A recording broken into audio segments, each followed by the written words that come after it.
Hello, my name is Sally Pinto, and I'm the Program Director for the Yonkers NORC, Neighborhood Naturally Occurring Retirement Community. We serve seniors 60 plus in Northeast Yonkers. We are under the auspices of WJCS and the Yonkers Office for the Aging. We also have a resource specialist and a nurse on staff. We conduct virtual programming in partnership with the Yonkers Public Library on a daily basis. Enjoy the program. Welcome to the new Sustainable You, the food waste edition, or how to avoid food waste. I want to thank Z and Sally and everyone from NORC and all the crew from Crestwood and the Friends of Crestwood Library for helping to fund this program, and NORC as well for their support. So without further ado, I have shared my screen, and what you see is a nice little picture that says, "Don't waste food." But how to do that requires a little help, a little coordination, because I think many of us go shopping, right? We go to the grocery store and we buy a bunch of things, and if we haven't cleaned out the refrigerator, we stuff them in. I'm a stuffer. And you generally don't see that package of mushrooms that you just bought until a week later. Or what do you do when you've stuffed in broccoli or cabbage or anything and it starts to look a little manky? So what are some things we can do and to be creative to avoid throwing out all our food? And also, if you do have to throw out, what can you do about it? So let's go to the slide. From the farm/store to the refrigerator. I say farm because I don't know how many of you noticed, show of hands, we have a lot of farmers markets, right? The one in Scarsdale, the one in Tuckahoe on Sunday mornings, the one in Bronxville in the afternoons on Saturday. Does anyone know the one in Bronxville? Then there's the one in New York City on Union Square, right? So we have a lot of farmers markets. That's why I say from the farm/store to the refrigerator. So ways to avoid wasting what you buy. One, adopt a healthier, more sustainable diet. That means 2, buy only what you need. Okay. Now with number 1, we want to think about buying fresh vegetables, dried beans, packages of dried beans. I don't like the packaging for dried beans. An alternative to the plastic packaging would be to go to Whole Foods and bring a little cloth bag and take all the beans that you particularly like. And then you just follow the directions from a recipe on the internet or in a cookbook if you have it. 2, buy only what you need. So when you buy only what you need, you're not overbuying. And I'm as guilty of that as the next person. Number 3 is kind of fun. Pick ugly fruit and vegetables. Let me start with the first thing you could buy. You ever see bananas? You see the nice bunch, but then you see the lonely ones who are off to the side for no other reason other than they got separated. My daughter Maria and I will buy a whole handful of the separated ones so that they get used and sold. Some of them are green, some of them are ripe. And you can still buy a little bunch, but at least you're taking the ones that have been left by themselves. Does anyone do that? Take the lone bananas? Well, take the lone bananas, then get your bunch. No, I don't. Well, try it. It's good. No. It's really good because I think the greenest one. I think the greenest ones I could find so they last longer. Right. It's hot now and they go bad faster. They do. They do. If you think you're not going to use a banana, and if you have a blender, or if you mash your own stuff. Put your ripe banana, if you don't think you're going to use it, put it in the freezer. Because if you like to make smoothies, you can use it for future smoothie. That's your icy fruit, or one of them. So what I say, store food wisely. Yes, store food wisely. And we'll get into that because I have some ideas about that. Understand food labeling, meaning read your labels to see if that's the actual thing you want to buy. If you have any allergies, if you're on a diet, if you're avoiding certain foods, just read the packages carefully. I've been known to grab pasta that isn't gluten-free because I have celiac disease, but at least my children don't have it, so I know it'll go to use. But that's a careless choice that I made, and then I don't have my pasta. So 6, start small. And I have something to say about that later. If you know there's a dish you're going to make, just buy for the dish you're going to make. If you know you use a lot of parsley, grab a handful, or better yet, grow parsley in a pot. That's just my thinking. 7, love your leftovers. How many people who have children or yourself, you don't eat your leftovers? I eat them if I like them, if I like the dish. But the big thing is to do something new with your leftovers. Anybody do that?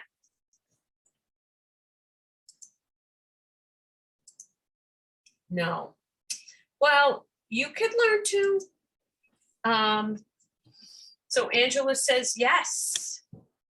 Yeah, Jackie, I would say yes too. My wife, I think, is very good at, like making like home fries and stuff out of leftover potatoes and things of that nature.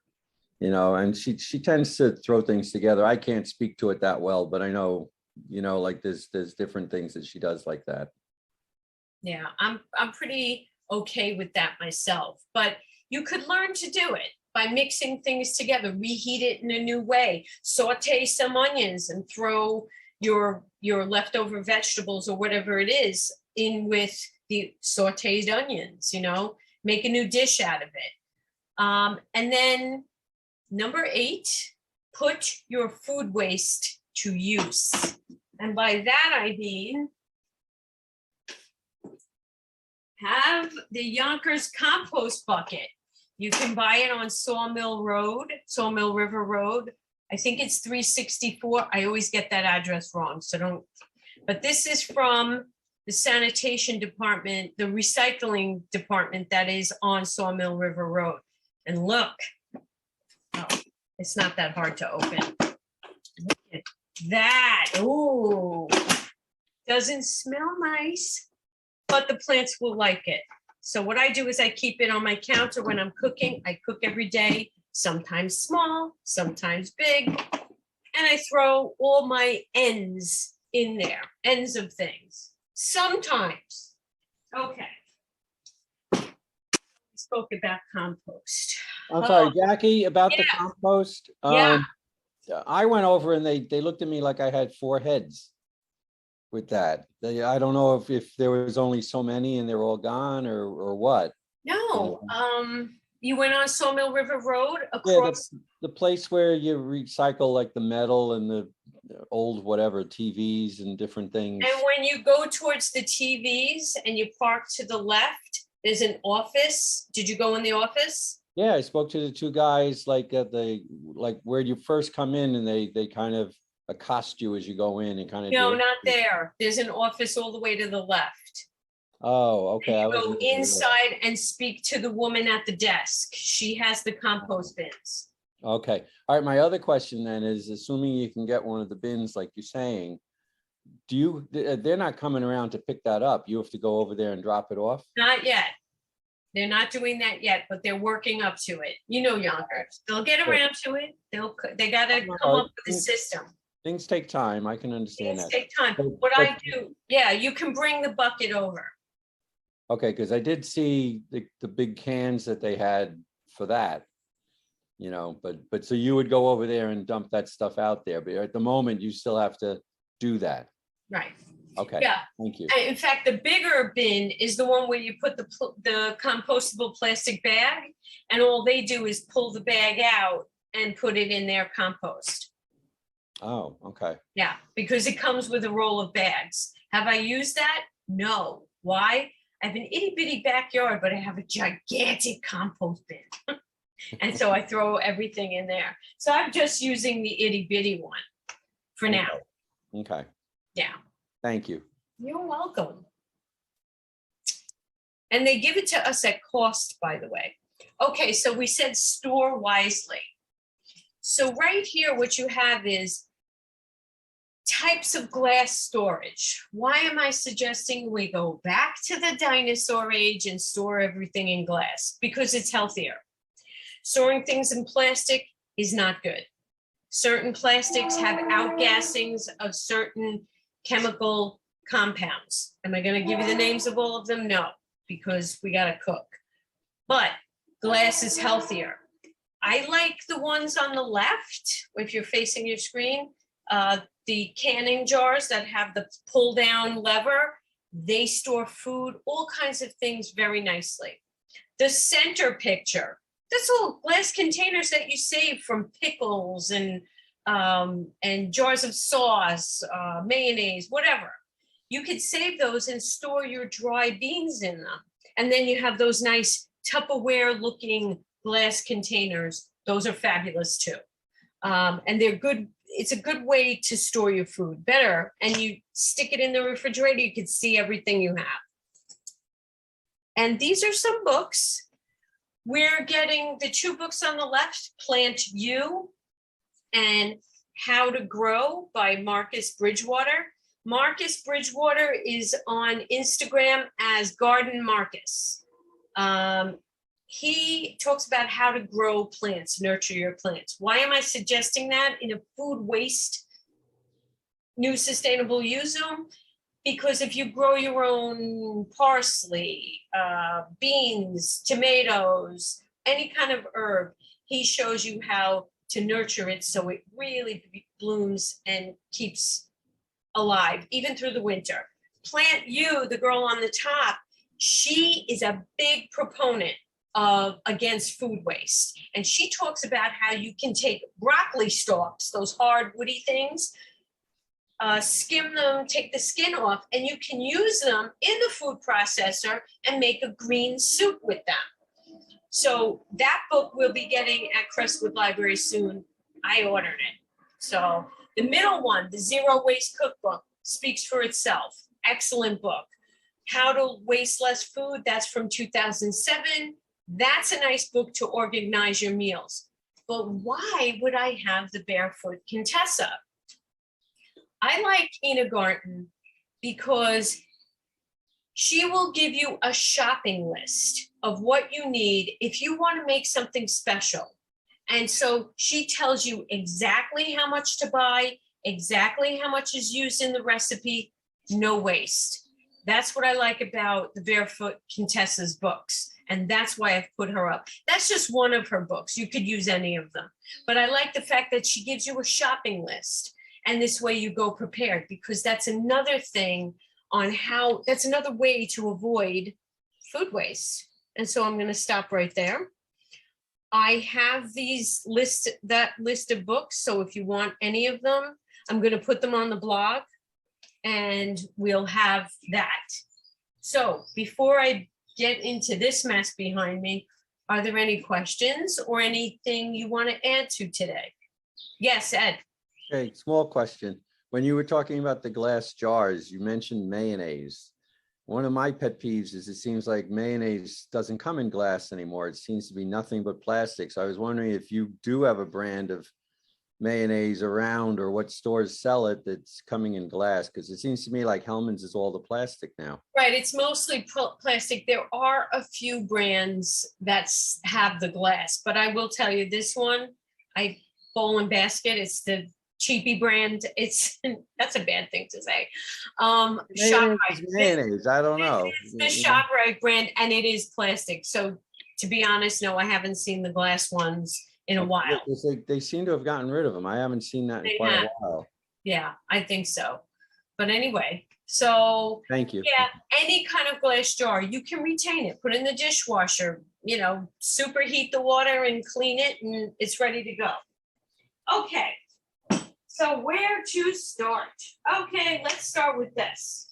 We might as well start with this. So I went to H Mart. I don't know if any of you know H Mart. I like H Mart because it specializes in Asian fusion vegetables and staples that you can have. So this is called Chinese broccoli, and I had it in the refrigerator too long. So it's a little meh. Some of it's yellow. I did this on purpose for everyone because we are going to eat this, but I wanted to make a point. What do you do when your leafy greens get kind of ooky? You take a container, in this case, I use this tray so you could see it, put ice water in it, and to revive it, you put it in the ice water, and it gets a little bit, see this was all like limpy before I started the Zoom, and it's kind of come back to life because it's in the cold water. We're going to be chopping this up tonight and eating it, my son and I. Today's prom from my daughter. Anyway, so you could do this with spinach, kale, any of those leafy greens that you notice, oh my gosh, I don't have time to use it. Throw it in an ice water bath. And by the time you're ready to use it, it will come back to life. And So that My mother used to do that. So if something is wilted, it does bring it back to life, it does. even from the garden. Yeah. How long does that take? Is that just a few minutes? Like, how long do you put it in for? Like That's 10, been there 15. I've been there for about 2 hours. Really? The longer you leave it in, the better it is, right? Yes, yeah. but in this case, Right. that leafy green is a little tougher, so it stands up to the water. Yeah. Yeah. Any questions before I move on? Oh, it's just so much to do. Okay, so what's good about avoiding food waste is when you have good equipment, right? So let's just say you have some flour in your cabinet. If you don't have celiac disease like me, you have regular wheat flour. It's nice if you have a pan to make pancakes. That's the most basic food wastey thing that you can do, lack of food waste. You grab some flour, eggs, baking soda, butter. I take the recipe from, lost it. It's a basic white, basic cookbook. But you can take any cookbook. That's step one. I got nothing to cook. You have eggs, butter, baking soda or baking powder, and flour. You got pancakes. So that's one. Two. Let's talk about lemons, okay? Because this is the center of my talk today. Lemons. What do you do with lemons? You can put them in tea. You can make lemon bars. You can squeeze it into a chicken recipe. You can squeeze a few drops into homemade dressing. Homemade dressing is the easiest thing in the world. Fish, thank you, Nina. Fish, you can squeeze it over fish. It's always good to have about 5 or 6 lemons in your refrigerator. And I'll tell you why. So what do we do about the lemons? We bought the lemons and limes. Let's say we have lemons and limes. You put them in water and you keep them in cold water in the refrigerator. They last for more than a month, okay? If you don't have these in water, they start to dry up in your refrigerator. I've had this argument, right? Wow. Nina says, wow, it's true. And I got this from Plant You, that book. I follow her on Instagram though. So this keeps your lemons good for a very long time. She said 3 months. I haven't tried it, but it lasts for a while. So my daughter, Maria, takes an old bottle of apple cider. When I bought the apple cider in November, Maria said, save that. I'm going to want it for my lemonade. And so you don't see anything. I haven't had time to get the thing off, but this is saving a glass container. Maria uses this to squeeze the lemons. It's good exercise. You get this side, and takes the juice, does it as many times as is needed. I have a larger one that has like a little spout, but this cost me $2.50 at, I think I bought it when I was with Z at the dollar store. I think it was at the dollar store and I picked it up. See? And you squeeze the lemons, you make your lemonade. And what do you do with the leftover peels, right? So Maria squeezes it. Then Maria gets a glass jar and does what's this? This goes back to the first new sustainable you that I did. You fill a jar with vinegar and you put the lemon peels in. And it could be any peel. It could be lemon. I don't recommend pomelo because the vinegar turned brown.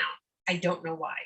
So pomelo, no. But the lemon's good. Lime. This one has lemon and lime in it. And you can use orange as well. I have a funny feeling that any kind of grapefruit, really sour one, it's going to turn it like brown. So these, at least it comes out yellow, comes out a nice color. So you have the cleaner that I showed everyone to make the first time I did the new Sustainable You. So Angela said a little while ago, okay, with the beans, I got my mom to buy dried beans, cook them, and store them in the freezer. I did not know that you could store cooked beans in the freezer. I didn't know that. Someone offered a storage solution. I like that. Thank you, Angela. That's very helpful. I didn't know you could store beans like that. Okay, and I have another message. She stores everything. I know lots of people who do that. That's true. They store everything, even bread. Well, bread's one of the easier ones. If I go to Arthur Avenue and I buy one of the round breads, I will cover one of them in beeswax wrap, put it in the freezer, and when I want it for a dinner, if I'm making a pasta and whatever dinner, I then take the beeswax wrap off, throw it in the oven, and just heat it up until it's not frozen anymore. Okay, so what do you do when you have a bunch of vegetables and some of them are going, some of them are not going? There's two things you can do. I'll start with the first one. So I have some leeks. I have some garlic that's starting to get a stalk on it. I have some old carrots, right? What I do, see this garlic? There's two things I want to tell you about this garlic. See this garlic? It's got like a little stalk on it. It's starting to grow. Most people would look at that and say, well, that's gone bad. I can't use that. You could do two things. You can put it in a little storage pouch, seal it up, and throw it in the freezer with all the other vegetables that you're afraid you're not going to use. And you use it to make a stock. And if you're a vegetarian, you make a veggie stock. If you like chicken soup, you throw a whole chicken in and you throw your frozen vegetables and fresh vegetables in. These are leeks. I use leeks to make vegetable soup, vegetable stock, and chicken stock. I like to think of myself as a vegetarian-ish person. My son is not, so I make chicken soup for him. So that's what you do with the ones you're afraid, oh my God, they're gonna go bad. What do I do? Throw them in the freezer. I do the same thing with onions. I have a part of an onion and some bits of garlic in this. So I just kept throwing stuff because I was like, I'm not gonna use this. And I just make it into the stock. So with the bread, I just put the bread either on 375 or 350 and I watch it. You could look that up in a cookbook and see what do you do with frozen bread. When you have the round ones, sometimes it's better to keep it covered in aluminum foil, but I'm trying to stop using aluminum foil. Okay, here's the other thing you can do. And I'm going to demonstrate this. So here I have, because sometimes I'm in a rush, I have a package of garbanzo beans, chickpeas, right? And I have 2 packages actually. And for those of you who like chickpeas and don't like tuna salad, you can do this. This is actually a good recipe for this. I open up the package, and if you have, let me try to get this in the camera. I have a lot going on this table. So here, that over there. Okay. Okay, so I open. Okay, so I have my, let me get out of the way. Do you see the, I have my food processor. Okay, so what I do, and I normally don't demonstrate cooking to all of you, but I'm gonna do it today because it's a nice little recipe. And it's the first one I introduced the first time I did this. I'm taking the water that's in the chickpeas and I'm gonna put it here in my blender. Why, Jackie? Why would you do such a thing? It smells so weird. It's called aquafaba because of the beans. Why would I save this? I'll tell you in 10 minutes. Okay, that's mostly drained. Okay. And I just pour them in. The other thing you can do is mash this with a fork. I'm being lazy. You can take a fork or a potato masher and mash it. You don't have to do it this way. I take some oregano. I have dried oregano. I just put it in. And this oregano has sort of lost some of its smell, so it's not as strong as it was, but it's okay.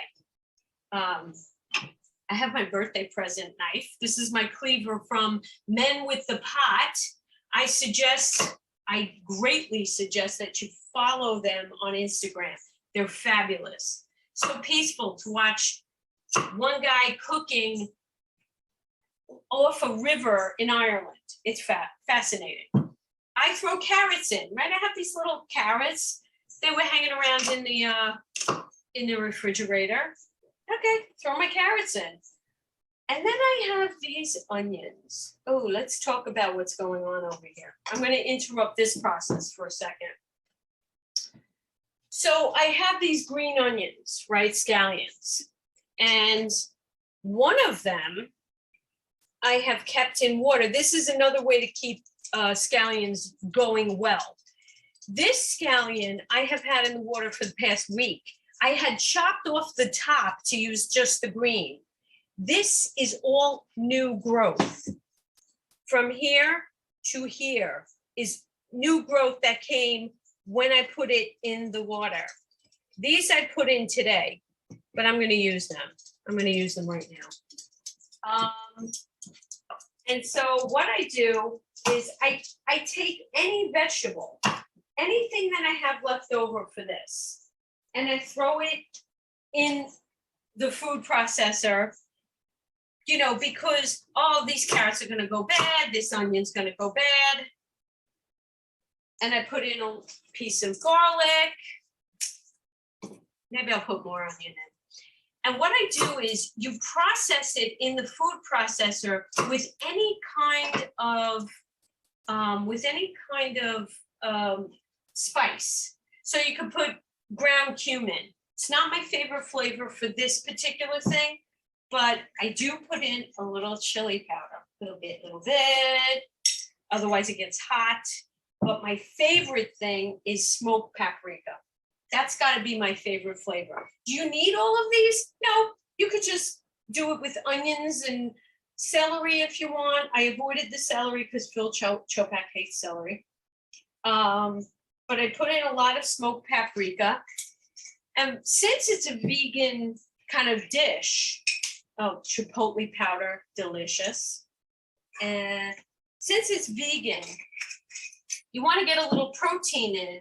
This has been a big thing with people, is to put in nutritional yeast. It's a good protein, and it gives it a nice sort of, gives it a nice flavor, nice balanced flavor, I think.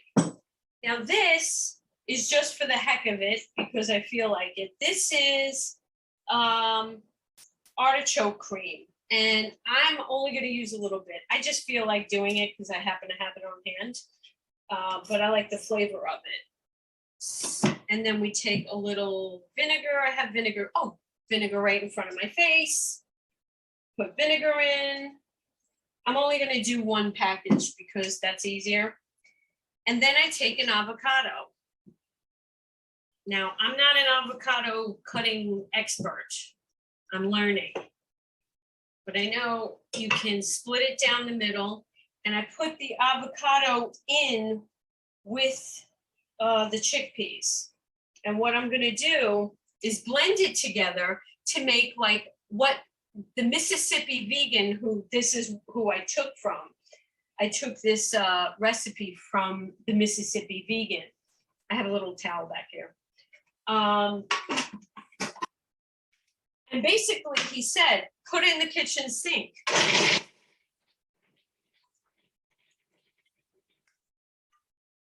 And then when it's done blending, I have what looks like, now I don't overdo it. One of the things he says is leave some of the chickpeas whole. And this is going to be a little more crunchy than usual. I might have put in some of the green broccoli, but basically what I'm going to do is then put mayonnaise in that and make it like a tuna salad. Okay. My kids put this on bread and they are fussy eaters, so they eat it. If chickpeas don't float your boat, then you go in your refrigerator and you go to the standby of tuna fish. And you can do the same thing. The idea is if you don't have tuna fish and you have chickpeas, you have a can of chickpeas, you can use that just as easily, especially if you want to be vegetarian. But the tuna works the same way. You know, some people just are purists and they only put the mayonnaise in. You can put anything in tuna fish pretty much. Even at the end, after you put the mayonnaise in, you can chop in some tomatoes. So, so someone asked me, after you cut the scallions, place in the water, do you leave it on the counter? Yes, I do. I leave my scallions out. However, if you want them to last a really long time, throw them in the refrigerator. But we use a lot of it. We use a lot of scallions in a lot of different dishes. I don't in my Italian dishes because that's a different flavor. So if I'm making marinara sauce, I use like regular onion and garlic. I don't know. How do you make it, Gina? I do onions and garlic and. Wait, what's your question? Did you ask me a question? Oh yeah, like we're talking about after making the salad, when you make your sauce, right? Marinara sauce, I do tomatoes and garlic, but I won't do green onions. Oh, you do onions, white onions, Vidalia, not onions. No, what am I talking about? Garlic, just garlic and vegetable oil or olive oil. That's it. Right. That's the base. I throw in onions, then garlic. Oh, delicious. Oh, yeah. I like the mix. Sweet. There's another recipe where you cut half a red onion and put the red onion in. That's Lydia. Lydia has a recipe. She did not want garlic in her sauce, so she used red onion. It's delicious. But these are the ways that you can take what's in your refrigerator. There have been a lot of people to talk about that. There was one woman, I forget whether it was Facebook or a show, where this woman went to she said, tell me what's in tell me what's in your closet and we can make a dish based on what's in your closet. my daughter has found an app that will do the same thing. You put in ingredients and it will spit out a bunch of recipes based on whatever ingredients you put in. Like say you have chicken and you have some other things, you put it in and they throw all these recipes at you. I mean, that's a fabulous, I think it's an app or it's something on internet.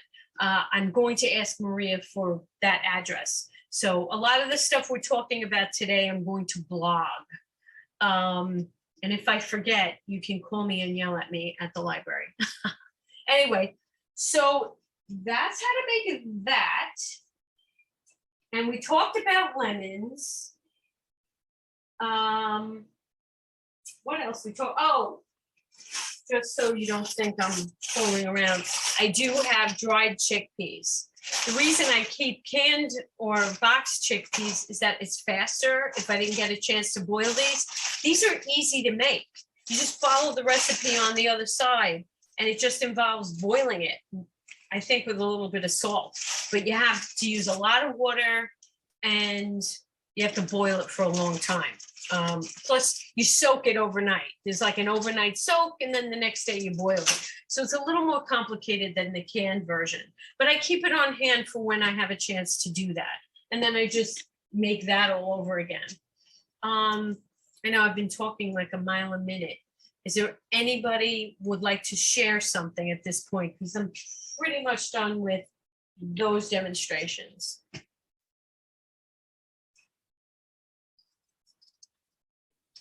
Anybody have a question?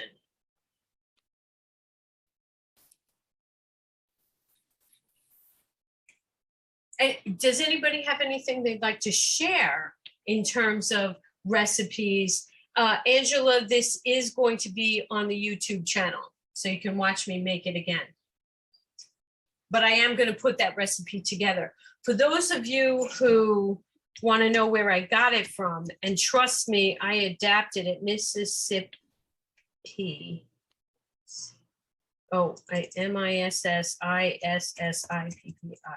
The Mississippi vegan is, that's the person I got the fake tuna salad recipe from. I believe he has a cookbook out, but he's also on Instagram, and I think he has a Facebook. So I put his name, his title in the chat. I forget his name, but I know he's the Mississippi vegan. And one of my favorites is the Korean vegan. She has a book, and we have her book in the library. Oh, the Books to Grow Things was, oh boy, yeah, the Marcus Bridgewater. Let me look again. How to Grow. Yeah, How to Grow by Marcus Bridgewater. I'm going to put that. How to Grow by Marcus Bridgewater. I ordered his book for the library. He's fabulous. He's on Instagram as Garden Marcus. I believe he's Garden Marcus on Instagram. If you go to Instagram, I love Instagram. And the reason I love it is that I found all these chefs. Plant You, yes, Plant You. By, I think her first name is Carrie. Let me look at my slide. Give me one more moment. Plant You, oh, I can't read that. Hold on. She's on Instagram as well.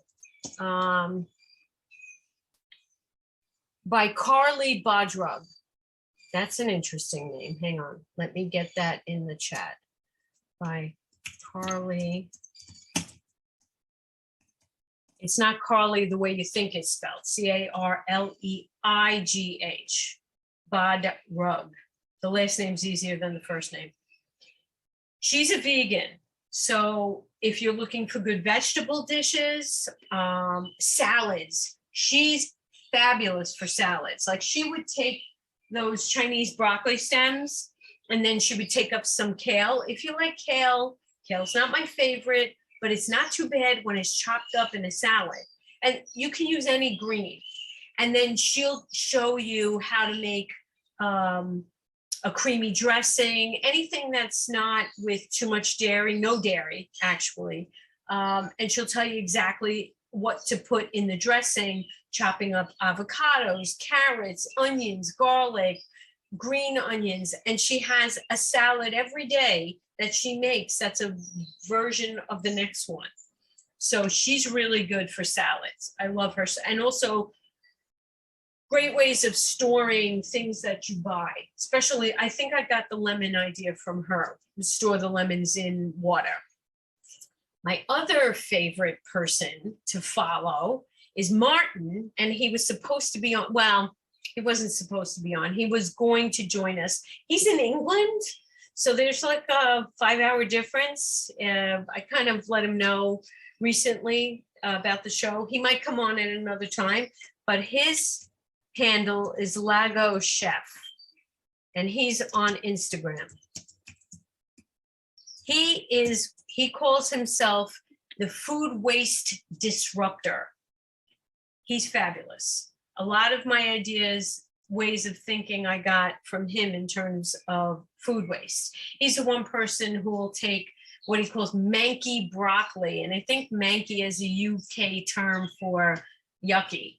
And he'll say, you see that manky broccoli? You just cut this off, cut that off, chop it up, put it in the pan, toss it around with this and that. And then he shows you how to throw all these sides onto it to flavor your broccoli. Also makes a cauliflower crust from manky cauliflower if you leave the cauliflower in too long. So there are interesting ways of taking things that you already have in the refrigerator and throwing them together in a dish. So I've really over-talked today. Does anybody have anything they'd like to share right now? Or do you have a question for me? Did I address everyone's questions in the chat?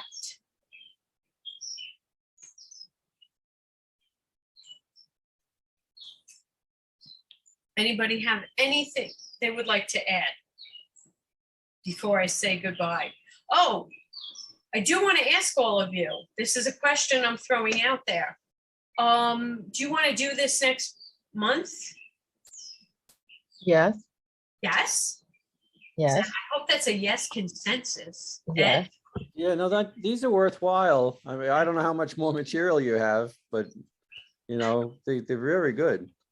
I have so much stuff. Yeah, you covered a lot. You did. Kudos to you. Well, Gina, I do this once a month. And so we do, I know. I also review old stuff. Like I do Hi, home Ed. cleaners. Hello, Gina. Oh, you know what? You know what? There's two things I want to remind you of, and I'm going to make this again. This is a combination of cocoa butter, coconut oil, and shea butter. It is a solid lotion bar, skin lotion, and this is how you use it. I make them and I give them out with the ingredients on the outside. There's nothing else but those 3 ingredients. So I made those last month. I will make them again if somebody missed. And soap. This is gardener soap. I put calendula blossoms in it, and I put blood orange scent. This is made from oatmeal and shea butter. It's a very good soap. I use it every day. And I have really sensitive skin. I will be making others. So the one thing I will try for next month is to make my own sunscreen. Friends have generously donated, have supported this program, and they purchased powdered zinc oxide. I have since learned that you have to put a mask on working with powdered zinc oxide. So I don't know that I'm gonna recommend that you make it. If you wanna make it on your own, you'd be forewarned that you have to wear a mask. But I am gonna make it and try it out when I do some outdoor programs and see if I don't get burnt, which I don't think I will. I think it's gonna be about a 15 SPF. So that's for next month, and a skin soother for when you do get burned or you get irritated from bugs or anything, what you can make to put on to soothe your skin. We'll also be talking about the yard and our vegetables that we're growing outside, and more compost, and probably a cleaner. So please join us next month. There was one last thing. And now it's time. I have my own iced coffee. This is cold brew. I purchased this myself. It's cheaper than buying from Starbucks. And I put it on ice, and there you have it. My best friend Joan. That's for darn sure. You Right? save $1 million. You could be a millionaire in a year. 1 pound And it's of better it for you. costs $11. Okay. God, It's better than the money spent on Starbucks. 2 drinks and I can buy a pound of cold brew. However, my best friend will take the morning hot coffee, throw it in the fridge in one of these containers, and they have it later for iced coffee. In Joan's house, Joan has been on the show before. In Joan's house, did you save the coffee? Did you put it in the fridge? That's the big thing during the spring and the summer. Oh, that's old school percolator. That's fabulous, Gina. I have an electric perk. I'm old school myself. Hi, everyone. This is Z from Yonkers Public Library. Thanks so much to Sally Pinto and Alexis from Newark. Thank you to our community partners, WJCS, the City of Yonkers Office for the Aging, Friends of Crestwood Library, and Yonkers Public Library for making this phenomenal partnership. And we thank each and every one of you for being part of our wellness community. Be well, stay well.